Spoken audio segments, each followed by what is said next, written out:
Welcome back to Around the Table with Stacy Smith. We're talking about investing in the economy. At some point, we will delve a lot deeper into bonds and the different kinds and types of bonds that there are. But for today, let us do this. Carrie, can you please explain why it is said that it was a bad year for bond investors, and with rising interest rates, is it a better time to invest in bonds? Yeah, it definitely is a better time to invest in bonds.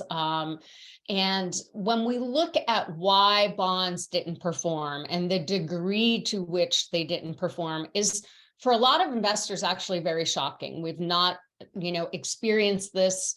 And to see interest rates, when interest rates go up, the bonds that you hold go down in value. So if I own a bond and it's paying 4%, and now interest rates go up to 5%, if I want to sell that bond for 4%, why would anyone buy it? They can go and buy a new bond for 5%. So now I have to lower my price so that the return that investor gets is equal to the rates that are out there. So that's why we've seen bonds perform negatively this year.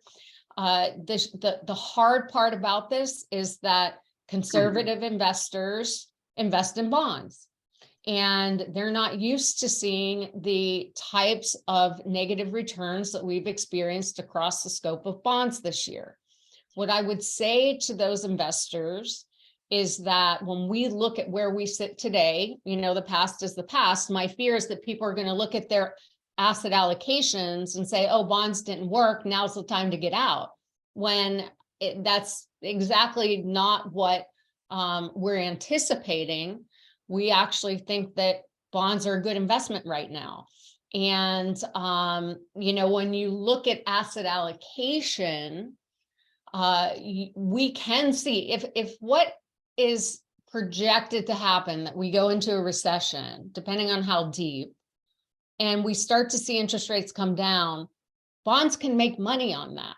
So, owning bonds right now, yes, you're getting higher income, and we're closer to the end of the interest rate cycle than the beginning, which means that there is the possibility for an increase in price on those bonds.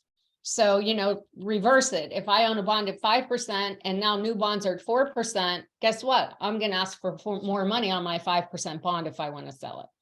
So, asset allocation, for the most part, didn't really work this year, but I would anticipate going into next year, it should be a very good year for asset allocation based on what we know now. And when you're talking about the asset allocation, Carrie, I think you're talking about the old 60-40 rules that we used to follow back in the dark ages. I'm sure you, and I know I quit doing that, and Mike, you as well. I quit owning bonds years ago simply because you were not getting paid for risk. And we are in the risk reward business. And what you need to measure is what risk are you taking and what reward can you reasonably expect. And when you own a bond that's paying you 2% and interest rates are as low as they've been since before probably the Civil War, nobody seems to know when they were this low before. And the only thing that can logically happen at some time in the future is that the interest rates will rise. And when they rose, as they have this year, those bonds have gone down in price. Consequently, you've lost money. And now the converse happened. And I'd like to, since I lived it, back in the 70s, prime rate went to 21.5. I have no idea what prime rate is today. Does anyone look at that anymore? I don't. We look at other things today, but interest rates are up from where they were a year ago. They're far from high, but in the 70s, we went from 6% in prime rate to 21%. Long-term bonds went from paying 6, 7, 8% to paying 14, 15, and 16%, which means the bonds, and I use one as an example since they've all matured.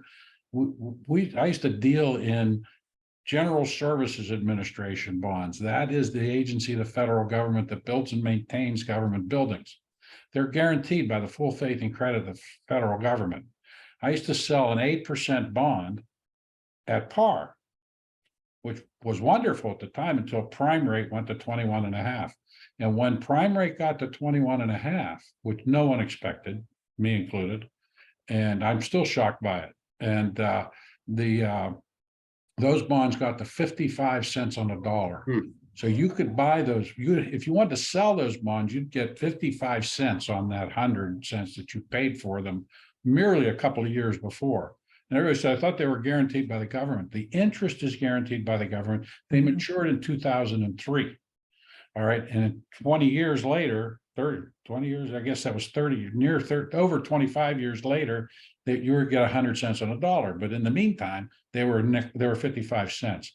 And I said, what we should be doing is buying more of them. And the reason is some banker at the time, and I bring him up because of what Jamie Dimon had to say last week. All right. Some banker at the time said, prime rate's going to 30.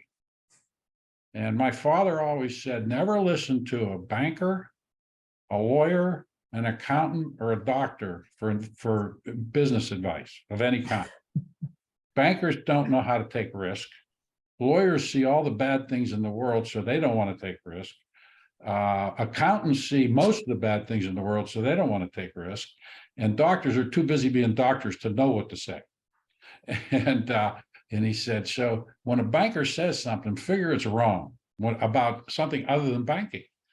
And so at 21.5, I said, so what's going to happen? To go to 25, 22? Who knows? There's no way to know. Facts are they didn't go up at all. And I would say, let's buy more of these. Very few people would listen to me, of course, because most people buy high, sell low. All right. But those that bought it, by 2 years later, 3 years later, prime rate was back to 6%. Those bonds were trading at a premium because they were now closer to maturity. And then I couldn't get people to sell them, of course, because why would you pay tax on a profit? Stacy, if there's time, I just kind of want to put, what Carrie and Frank said in context to what I've been talking to my clients about, because, most people and pundits focus on the stock market, clearly, but bonds are the story of 2022, in my opinion. I think most investors probably don't realize that a drop of 20% more in the stock market happens much more frequently than you might think. I think it happens every 5 or 6 years or so. But what we've seen in the bond market this year is unprecedented in our lifetimes. At one point, the bond market was down 17% this year. And over the past month or so, it's climbed its way back up, and it's currently down around 12% in aggregate. And to put that into context, prior to this year, the worst performing year for bonds in the past 45 years was in 1994. And in that year, bonds were down 2.9%. And we're down 12% currently.